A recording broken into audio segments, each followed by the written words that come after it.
नमस्कार, आप देख रहे हैं जागृति टाइम्स और मैं हूं मीर जलालुद्दीन।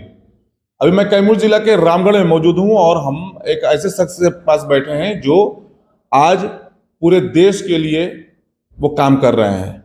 बता दें कि हमारे देश की जितनी भी देश के प्रधानमंत्री हो, गृह मंत्री हो या तमाम बड़े नेता और रक्षा मंत्री हो, तब की सभी लोगों की सुरक्षा का जो जिम्मेवारी होती है, उनके जो सुप्रिटेंडेंट है यानी कि एनएसजी के सुप्रिटेंडेंट एसपी साहब हमारे साथ मौजूद हैं। उनसे हम जानेंगे, वो अभी गृह जिला रामगढ़ में आए हुए हैं अपने।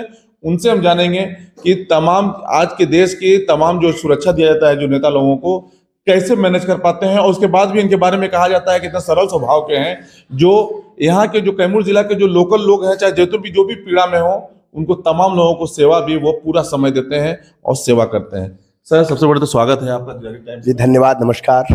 सर, इतने बड़ी जिम्मेवारी आपके कंधे पे, सारे देश के वीआईपीओं को सुरक्षा देना, एनएसजी जो है आसान नहीं होता, कहने में तो आसान है सर, लेकिन देश के प्रधानमंत्री हो, गृह मंत्री हो, रक्षा मंत्री हो, विदेश मंत्री हो, तमाम लोगों को जो सुरक्षा है वो आपके द्वारा दिया जाता है सर।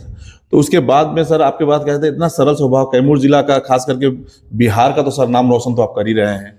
उसके बाद तो सर समय कैसे निकालते हैं? नहीं समय तो मैं आपको बताऊं कि जो मैं वहाँ करता हूँ, एक सर्विस में होने के नाते मुझे लगता है कि मैं बड़ा लकी हूँ कि मुझे इस तरह के वीआईपी सिक्योरिटी में और इतनी बड़ी एजेंसी में डेपुटेशन जाने का मौका मिला।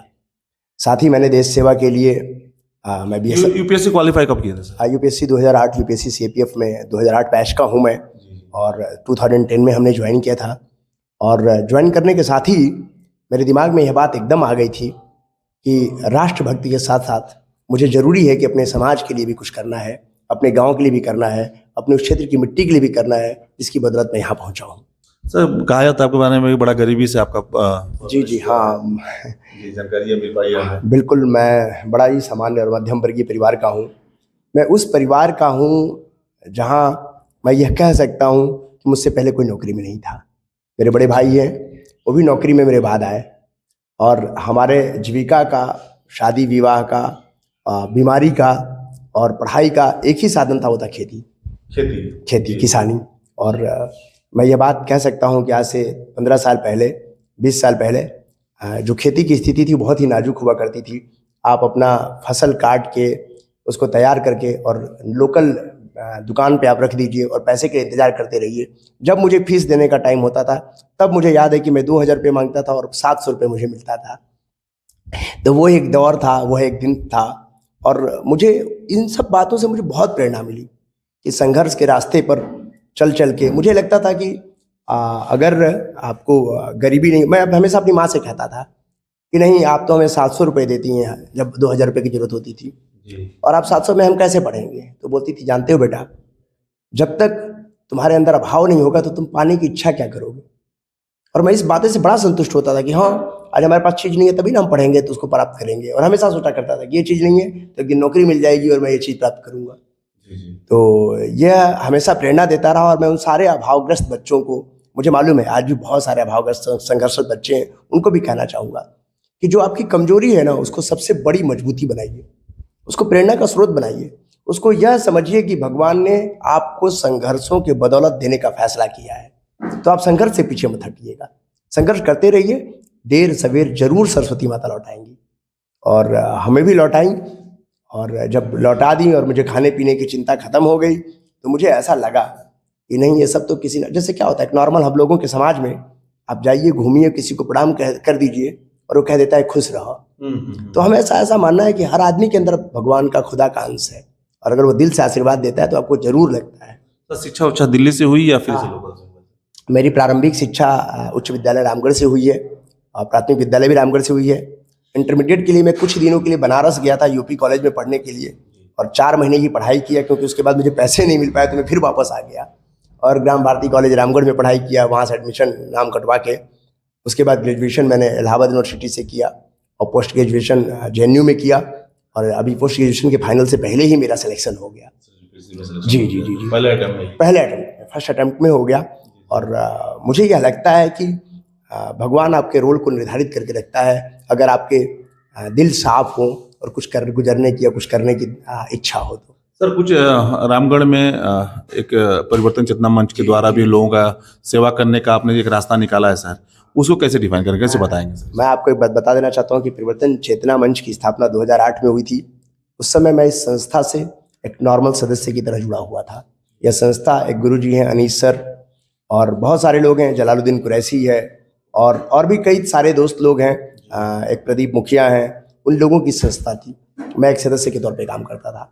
उस समय हमारे सदस्यों के पास पैसे नहीं थे। किसी भी संस्था को चलाने के लिए पैसा बहुत जरूरी होता है और लोग सहयोग भी करते थे, कंट्रीब्यूशन भी करते थे। तो 10-10 रुपये, तो 10-10 रुपये अगर 20 आदमी भी इकट्ठा करें तो 200 रुपये हो पाएंगे, उससे ज़्यादा तो हो नहीं पाता था। तो ऐसी स्थिति में जब मैं सफल हुआ तो मुझे लगा कि मैं अपनी सोसाइटी को क्या दे पा रहा हूँ। अगर भगवान ने मुझे बुद्धि दी है और भगवान ने मुझे पोस्ट दिया है तो मैं उस समाज को क्या लौटा के दे रहा हूँ, क्या रिटर्न दे रहा हूँ। जैसा कि मैं बार बार बताता हूँ कि मैं अगर जब यहाँ से लौट के जाऊँगा और खुदा मुझसे पूछेगा कि तुमने इंसान होने के नाते क्या करके आए हो, तो मैं बताऊँगा ज़मीन खरीदा हूँ तो बोला लेके आए हो क्या, घर बनाया हो तो बोला लेके आए हो क्या।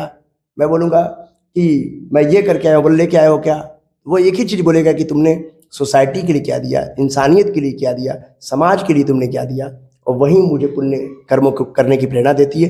तो हमने 100 ऐसे लोगों को जो आपके बच्चे, आपके भाई हैं, उनसे मिलकर इस संस्था को सजाया और रामगढ़ में गरीबों के लिए एक रास्ता, एक दरवाज़ा बनाने की कोशिश कर रहे हैं हम लोग। ऐसे समय में जब राजनीतिक दलों के केवल कार्यालय खुलते हैं, वो भी चुनाव से 3 महीना पहले, 4 महीना पहले, भोंपा बजता है और हैंडबिल बनता है, ऐसे माहौल में हम एक कार्यालय बनाए हैं जो 12 महीने गरीबों के लिए कार्य करता रहेगा। सर ये एक ये भी कहा जाता है जिससे कि सोशल काम करने में, लोगों का सेवा करने में एक पप्पू यादव का नाम आता है। पॉलिटिकल की अगर बात किया जाए, आपके बारे में सर कहा जाता है कि दिल्ली में भी आपने 3-4 जो है रूम खोल दिया है गरीबों के लिए, जो भी आते हैं, जो जरूरतमंद है, उनका इलाज वगैरह जो भी कराना होता है, एक बार आपसे संपर्क करते हैं और एम्स में वगैरह सारा तमाम सुविधा दिया जाता है। तो सर क्या उसमें फाइनेंशियल सर वो लोग मजबूत होते हैं या फिर उसमें भी आपको ही सहयोग करना पड़ता है? नहीं, मैं बताता हूँ कि जितने भी लोग मेरे पास आते हैं उसमें अधिकतर लोग, मतलब 90% लोग जो होते हैं बड़े फाइनेंशियल वीक वो लोग होते हैं। मैं आपको बताऊं, जो फाइनेंशियल बहुत अच्छे कंडीशन में हैं वो लोग मेदांता चले जाते हैं और बड़े बड़े हॉस्पिटल्स में चले जाते हैं। लेकिन बेचारे गरीब लोग हैं जिनके पास लगता है कि अब कोई उम्मीद नहीं बची है, मेरा बच्चा ही बर्बाद हो जाएगा, मेरी माँ बर्बाद हो जाएगी, उस स्थिति में लोग हमसे संपर्क करते हैं। और मेरा यह मानना है कि अगर भगवान ने आपको सक्षम बनाया है और तो जरूर हर व्यक्ति को कुछ न कुछ अपने लेवल पे सेवा करनी चाहिए। आपने पप्पू यादव जी का नाम लिया, मैं भी बहुत प्रभावित रहता हूँ उनसे कि देखिए ना, जिस जनता ने उनको चुना उस जनता के लिए उन्होंने वो घर खोल दिया। और मेरा यह मानना है, मैं सारे जितने भी नेतृत्व में बैठे हुए लोग हैं अपने लोकल लेवल पे, उनसे तो मैं कह ही रहा हूँ कि उनसे प्रेरणा लें। आप खोलिए, आप उन लकी लोगों में एक हैं जिनको चुन के समाज सेवा करने के लिए आपको चुना गया है।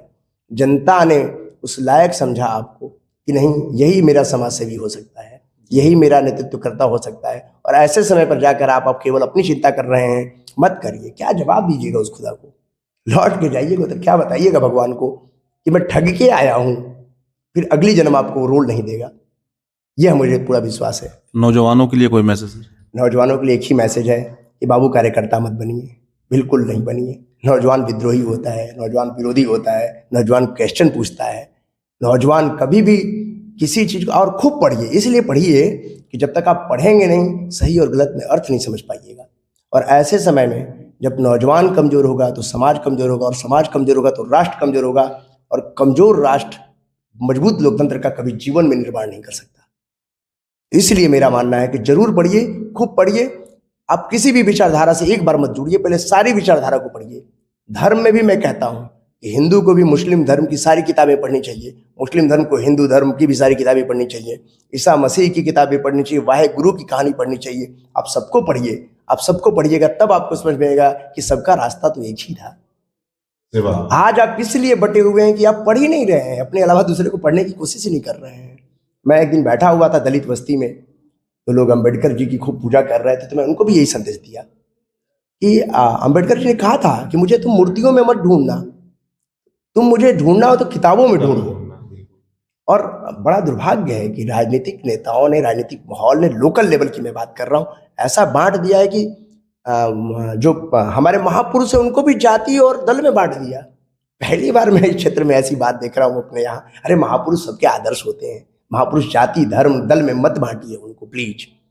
सर जो भी सुन रहे होंगे, हमें देख रहे होंगे, वो तो अंदाज तो यही लगा रहे होंगे, नेता खास करके, कि इनका भी तैयारी पॉलिटिक्स में आने का है। तो इसीलिए इस तरह से बात कर रहे हैं और सेवा कर रहे हैं, तो क्या क्लियर करना चाहिए? नहीं, मैं बताना चाहता हूँ कि हर एक व्यक्ति को, पढ़े लिखे बुद्धिजीवी को राजनीति में आना चाहिए। जी। आप भले मान लीजिए, हमारे साथ दिक्कत क्या है पढ़े लिखे लोगों को कि भैया मान लेते हैं क्या है, हमको राजनीति से क्या लेना देना है। लेकिन मैं एक बात बड़े ठोक पीट के कह रहा हूँ पॉलिटिकल साइंस का स्टूडेंट होने के नाते, कि आप राजनीति से मतलब रखिए ना मत रखिए, राजनीति आपसे जरूर मतलब रखती है और हर कदम रखती है। तो हर पढ़े लिखे लोग को राजनीति में आना चाहिए। और हमेशा ये कहा गया है कि अगर पढ़े लिखे लोग नहीं आएंगे, समझदार लोग नहीं आएंगे इस सोसाइटी, हमारे पिछड़ेपन का सबसे बड़ा कारण क्या है? हमारे पिछड़ेपन का सबसे बड़ा कारण है कि जो इस जमीन से निकल के गया वो दिल्ली बम्बे जाके बस गया, लौट के नहीं आया। अगर वो लौट के वो लोग आए होते तो बिहार इतना पिछड़ा नहीं हुआ होता। पूरा बिहार पूरे देश को चला रहा है। हमारे इस कैमूर रामगढ़ में इतने बढ़िया बढ़िया लोग भरे पड़े हैं, लेकिन लौट की सोसाइटी के लिए नहीं दे रहे हैं। बाहर जाके कुल्लू मनाली घूम लेंगे, पैसा खर्च कर लेंगे, लेकिन अपने समाज को नहीं दे रहे हैं। और नहीं देने के कारण क्या है कि यहाँ के जो लोग बचे हुए हैं उनके अंदर इतनी चीज़ें उठ ही नहीं पा रही हैं, क्योंकि वो इतनी राजनीतिक विचारधारा से प्रभावित हो चुके हैं कि यहाँ की चीज़ों में ही वो रह जा रहे हैं। तो मेरा तो सबसे निवेदन है पढ़े लिखे लोगों को कि आइए इस समाज को अपलिफ्ट करिए, और इसी में से कोई पढ़ा लिखा हुआ आएगा और पढ़ा लिखा नेतृत्व देगा। सर एक लास्ट सवाल ये रहेगा कि बिहार के बारे में कहा जाता है कि मजदूरों का प्रदेश है, पूरे देश को सेवा जो है खाली मजदूरी के लिए देता है। सर आप जैसे लोग जो है दिल्ली में हैं, इतने में हैं, तो सर जो मजदूरों का जो टपका लगा हुआ है बिहार को, आप नेताओं के बीच में बहुत क्लोज जानते होंगे सारे लोगों को, चूंकि उन्हीं के बीच में आप हैं, तो सर कैसे आप देखते होंगे कि बिहार का ये टपका कैसे हटे? नहीं, मैं आपको बताऊं, बिहार जो है वो मजदूरों का प्रदेश नहीं है। बिहार ने बुद्ध को ज्ञान दिया, बिहार ने महावीर को ज्ञान दिया, शून्य का आविष्कार करने वाले आर्यभट्ट यहीं थे। अब वर्तमान समय का जो परिदृश्य है वो इसलिए थोड़ा सा चल रहा है कि हमारा यह मानना है कि यहाँ पे हर हाथ को काम मिलना चाहिए था। अगर समाजवाद की किसी विचारधारा को अगर सबसे ज़्यादा किसी ने अडॉप्ट किया तो इस बिहार ने अडॉप्ट किया, और बिहार में हर हाथ के काम पर बल नहीं दिया गया है। तो मेरा यह निवेदन है कि हर हाथ को काम पे बल दीजिए। बड़ी बड़ी फैक्ट्री, मेरा यह मानना है कि अगर सोनीपत पानीपत में बैठ सकती हैं तो कैमूर डिस्ट्रिक्ट में भी, रोहतास में भी बैठ सकती हैं, और पहले थी भी, तो उसको मजबूत किया जाए। और युवाओं में एक चस्का भी है अपने यहाँ के युवाओं को कि लोकल लेवल पे काम मिलेगा तो करना नहीं चाहते, बाहर जाके वो खुश होते हैं। तो एक ऐसा माहौल पैदा करिए अपने सोसाइटी के बीच कि यहाँ के लोग यहीं खुश रहा करें। देखिए, यहाँ के लोग यहीं खुश रहा करें, नौजवानों के लिए भी अच्छा मैसेज, नेताओं के लिए भी अच्छा मैसेज, और तमाम चीज़ों के लिए जगाते हैं कि बिहार जो एक अलग छाप बनाता है, तो ऐसे ही शख्सियत की वजह से बिहार पूरे दुनिया में अपना एक अलग छाप बनाया है। तो उसका और कहीं से लोग नहीं, ऐसे ही शख्सियत जो है, ये जो स्वभाव होती है, ये जो नेचर होता है, ये जो सरलता होती है, यही कहीं ना कहीं बिहार की अलग पहचान बनाने में सहयोग करती है। आपने सुना, बड़े पोस्ट यूपीएससी क्लिक करना आसान नहीं होता है, सेवा भी दे रहे हैं, भी एनएसजी में जो है सुपरिटेंडेंट है दिल्ली में, सेवा देने के बाद भी दिन में आना, सुबह में फ्लाइट से निकल जाना, यहाँ लोकल लोगों के लिए अपना आवाज़ खोल देना, लोकल लोगों के लिए कार्यालय खोल देना, लोकल जो लोग गरीब हैं उनको जो समस्या ना हो उनके लिए तमाम तरह का सुविधा देना, वॉलंटियर रखना, ये एक सोच नहीं है, ये करने की एक जो है जुनून होती है, वो है। हमने जो है दिखाया अपने दर्शकों को किस तरह से समय मैनेज करने के बाद इन्होंने बताया है कि जो नौजवान है, चूंकि ये खुद युवा है, उन्होंने बताया है कि नौजवानों के लेकर, पढ़ाई को लेकर कोई माध्यम नहीं, पढ़ाई से कंप्रोमाइज ना करें, चूंकि पढ़ाई वो है, किताबी वो है जो आपको आगे बढ़ाती है। तो ऐसे ही मानव भाव से मिलने के बाद ये समझ में आता है कि बिहार पूरी दुनिया का लीड अगर कर रहा है तो ऐसे ही शख्स की वजह से कर रहा है। सरलता जो हमने सुना था, आज आपको दिखाने की भी कोशिश की है। तमाम चीज़ों पे हमने बेबाकी से भी सवाल किया, उन्होंने जवाब दिया है। तो ऐसे ही लोगों से के वजह से आज गरीब लोग भी जो थोड़ा मुस्कुराते हैं, तो ऐसे ही लोगों के सहयोग से ही वो उनके चेहरे पे मुस्कान आती है। इस वक्त अपने सहयोगी के साथ मैं हूं मीर जलालुद्दीन।